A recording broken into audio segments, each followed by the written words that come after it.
మన director Trivikram Srinivas all Telugu movies hits and flops list. First movie Nuvve Nuvve 2002లో release అయ్యి blockbuster. Second movie Athadu 2005లో release అయ్యి blockbuster. Third movie Jalsa 2008లో release అయ్యి super hit. Fourth movie Khaleja 2010లో రిలీజ్ అయ్యి ఫ్లాప్.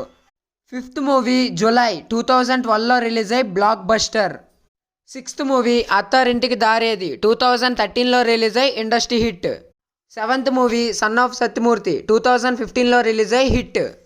ఎయిత్ మూవీ 2016లో రిలీజ్ అయ్యి blockbuster. Ninth movie Agnyaathavaasi 2018లో రిలీజ్ అయ్యి flop.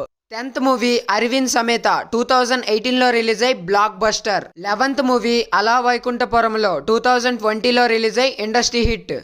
12th movie Guntur Kaaram. ఈ మూవీ 2024 జనవరి 12న థియేటర్స్లో రిలీజ్ అవబోతుంది. ఈ మూవీ బ్లాక్ బస్టర్ హిట్ కావాలని మనందరం కోరుకుందాం. ప్లీజ్ వీడియో నచ్చితే please do like and subscribe. Like కొట్టడం మాత్రం మర్చిపోవద్దు. సబ్స్క్రైబ్ చేసిన అందరూ బెల్ ఐకాన్ అయితే ఆన్ చేసుకొని పెట్టుకోండి.